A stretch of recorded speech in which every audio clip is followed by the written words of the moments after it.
There's Dozer. Inquisitive looking, isn't he?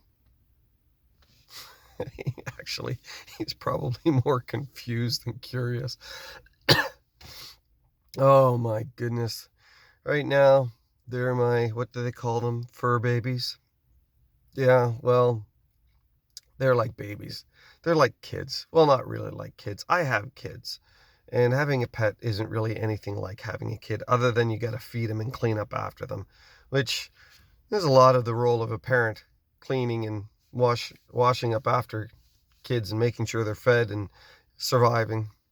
When kids are young, they're a lot easier to deal with. You can just pretty much tell them anything and they're going to believe you because you're the parent and you believe your parents, and that's kind of how it works. And as they get older, they begin to question things. Now, a lot of people have the problem with the questioning. They consider when kids challenge the things that you've taught them that they're rebelling. Well, they're not necessarily rebelling. They're seeing if it's really true. Does mom and dad really believe what they're saying? If you're telling them don't smoke, but you smoke, they're going to say, it really doesn't matter. That instruction they're giving really isn't true. So kids push back. And then as they get older and stop being kids, they stop really pushing back so much as they start exploring. Now, any of you that know me know that I'm a man of strong opinion. And I like to think I'm relatively well educated. So I spent a lot of years pouring the truth as I understand it into the lives of my children.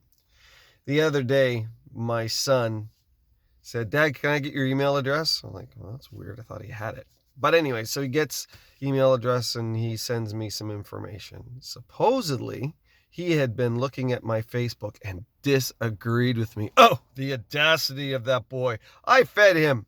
I clothed him. I gave him life. And here he is challenging me, disrespecting me. Actually, no, he was not disrespecting me at all. He was extremely respectful, but he disagreed.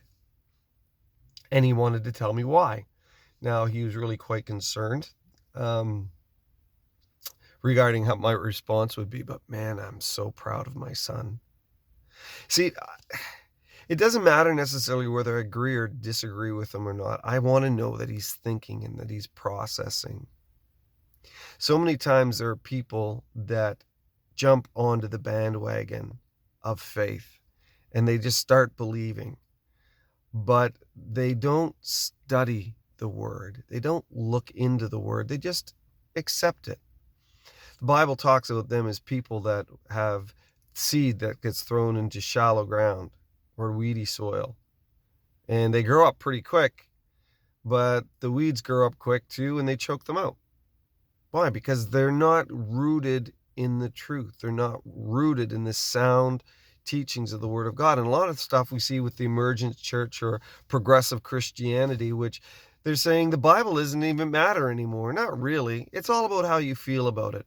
And the understanding of the Bible is progressing and evolving. So what the Bible actually says is what was understood 2,000 years ago, but we know better now.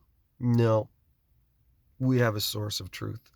And that source of truth is timeless because it's God's truth. And God gives us principles that do not change, just like he doesn't change, like shifting shadows. He is the same yesterday, today, and forever. And if he's the same yesterday, today, and forever, and we believe that he is God, then he has the ability to maintain the veracity or the truthfulness or the trustworthiness of his word.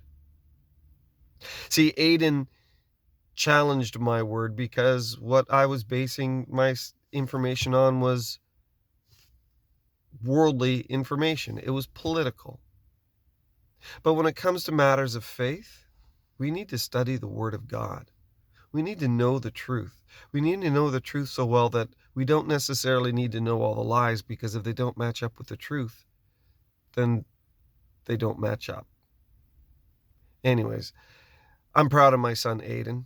My son Aeden is a studier and he's a thinker and he's a respectful debater, and I love him. And he was an example to me, and I appreciate that. God bless you. Have a great day.